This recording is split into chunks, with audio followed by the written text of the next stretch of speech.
विभागों में पद रिक्त हैं मगर गवर्नमेंट वहाँ पे उसकी नियुक्तियाँ नहीं कर रही हैं, उसका कारण क्या है? आज आंदोलन करने की परमिशन नहीं दी जाती है, किसानों को दिल्ली आने की परमिशन नहीं दी जाती है, कोई भी कितनी बेरोजगारी हाईएस्ट लेवल पे इतिहास के। देश के संवैधानिक पदों पर आसीन लोगों को जबरन या अनर्गल रूप से उनको जेल में भेजने का कार्य किया जा रहा है। हम ही नहीं, पूरे देश का युवा जो बढ़ती बेरोजगारी है उसके खिलाफ वोट करेगा। नमस्कार, मैं हूं रामजीत शर्मा और आप देख रहे हैं न्यूज़ वन इंडिया चैनल।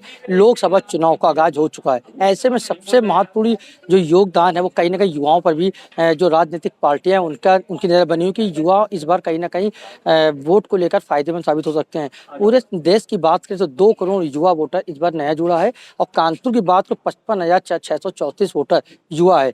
तो युवा इस बार लोकसभा चुनाव जो 2024 का है वो किस तरफ जाएगा, उसके मन में क्या है, उसको जानने के लिए इस वक्त हमारे साथ कुछ युवा भी मौजूद हैं। उनसे बात करते हैं और जानने का प्रयास करते हैं कि आखिर युवा इस बार लोकसभा चुनाव में किसके साथ हैं और किसका सपोर्ट करना चाहेंगे। क्या नाम है आपका? प्रतीक शर्मा। ये बताइए, लोकसभा चुनाव का आगाज हो चुका है, लगातार राजनीतिक पार्टियां सभी को अपने वोटरों को साथ में काम कर उनके पक्ष में वोट करें।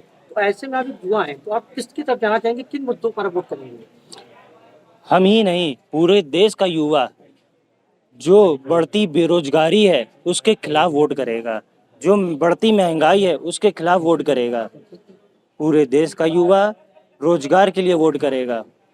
देश में कि ये तो वर्तमान जो सरकार है का युवाओं को ध्यान नहीं दे रही है। बिल्कुल ध्यान नहीं दे रही है। आप देख लीजिए, पूरा रिकॉर्ड निकाल लीजिए, मैक्सिमम सारे लगभग सारे विभागों में पद रिक्त हैं मगर गवर्नमेंट वहाँ पे उसकी नियुक्तियाँ नहीं कर रही हैं। उसका कारण क्या है? क्यों? क्योंकि सरकार असफल हो चुकी है अपनी नीति में। ना सरकार के पास नीति है, ना किसी प्रकार की नीयत है कार्य करने की। ठीक है, और ये बताइए आपका क्या नाम है? अपूर्व। ये बताइए इस बार लोकसभा चुनाव में आप किस तरफ जा रहे हैं? आप लोग किस तरह पार्टी वाइज? तो पार्टी में हम लोग राहुल गांधी को अपना प्रधानमंत्री चुनेंगे और क्या प्रयास। लगता है कि सरकार ने युवाओं के लिए कुछ किया? कुछ नहीं किया। अगर किया होता सड़कों पे युवा नहीं होते। आज आंदोलन करने की परमिशन नहीं दी जाती है, किसानों को दिल्ली आने की परमिशन नहीं दी जाती है, कोई भी कितनी बेरोजगारी हाईएस्ट लेवल पे इतिहास के। मेरा नाम संग्राम सिंह है। क्या कहेंगे इस बार लोकसभा चुनाव के लिए? क्या है आपकी मंशा है, क्या आप सोच रहे हैं इस सरकार में? देखिए, हमने और हमारे साथ साथ पूरे देश ने लगभग 2 बार से देख लिया है और 1 दशक हो चुका है। अब हम लोग बदलाव चाहते हैं, हम लोग पूरे देश में बदलाव चाहते हैं क्योंकि किस तरह से लोकतंत्र की, किस तरह से संविधान की, किस तरह के संवैधानिक ढांचे के जो मूलभूत सिद्धांत हैं उनकी हत्याएं की जा रही हैं। देश के संवैधानिक पदों पर आसीन लोगों को जबरन या अनर्गल रूप से उनको जेल में भेजने का कार्य किया जा रहा है। हाँ, रोजगार, उन्होंने ऐसा रोजगार दिया था कि प्रयागराज में लाठियों से मारे गए लोग, आरओ के पेपर लीक हो गए, पुलिस के पेपर लीक हो गए, ऐसा रोजगार दिया है। कुछ नहीं बोल। किधर जाएंगे? अरे कुछ तो बोलो, आप युवा हो देश के लिए, कुछ तो बोलो। क्या लग रहा है कि पार्टी काम कर रही है 2024 किस मुद्दों पर? पार्टी काम तो बहुत कर रही है लेकिन दिख नहीं रहा है। तो वोट किस मुद्दों पर करेंगे? रोजगार के मुद्दे पर? चाहे रोजगार का मुद्दा उठा लीजिए, चाहे अभी जो पेपर हुआ उसको देख लीजिए आप। उत्तर प्रश्न आने से पहले यहाँ पे उत्तर आ जाते हैं, पेपर कैंसिल हो जाता है, जो पैसा लगा होता है वो भी नहीं मिलता है। ये और भी हमारे साथ हैं, उनसे बात करने का प्रयास करते हैं। क्या नाम है आपका? अमित अग्रवाल, एडवोकेट। ये बताइए कि 2024 चुनाव में युवा जो है यहाँ पर उनका कहना है कि उनकी रोजगार नहीं मिला, बेरोजगारी बढ़ी है। तो ऐसे में क्या लगता है युवा किधर जाएगा इस बार? देखिए, सबसे पहले तो मैं बता दूं, यहाँ पर आप सभी लोगों से जिनसे बात कर रहे हैं, युवाओं से, हम सब लोग युवा हैं और सभी यहाँ आप जिनसे बात कर रहे हैं सब एडवोकेट हैं। सभी लोग विधि व्यवसाय में कार्यरत हैं, यानी इनके पास रोजगार है, ये बेरोजगार नहीं है, कुछ ना कुछ यहाँ से कमा के ले जाते हैं। तो LLB एक ऐसी डिग्री है जो हम लोगों को खाने पीने के लिए व्यवस्था करती है। और आप देखिए, अभी पेपर लीक हुआ था पुलिस भर्ती का, योगी जी ने पूरे पेपर भर्ती लीक की परीक्षा को ही रद्द कर दिया और सारे लोग पकड़े जा रहे हैं, स्पॉट पर पकड़े जा रहे हैं। तो कितना बढ़िया काम किया सरकार ने।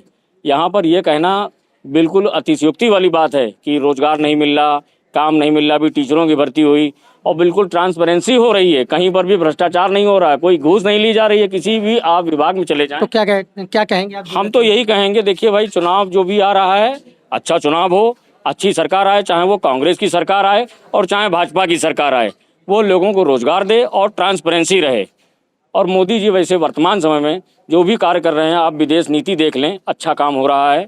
कहीं पर भी कहीं कोई इस तरह का कार्य नहीं हो रहा है जिससे हमारे प्रधानमंत्री या हमारे देश की छवि धूमिल हो रही है। धारा 370 हटाई, 35 हटाई कश्मीर से, और वहाँ पर कश्मीरी पंडितों को स्थापित करने का संपूर्ण रूप से क्रियान्वयन हो रहा है, कार्य हो रहा है।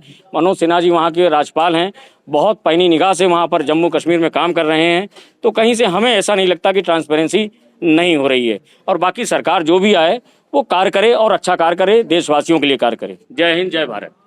जैसा कि आपने देखा कि जो युवा थे उनका कहना है कि रोजगार के मुद्दे पर वोट करेंगे, चाहे बेरोजगारी की बात हो उस पर वोट करेंगे, क्योंकि लगातार जो बीजेपी पर आरोप कर रहे हैं सरकार पर कि उन्होंने एक वादे तो किए लेकिन वो कार्य नहीं हुए, कई रिक्त खाली उनको भरने का काम नहीं किया।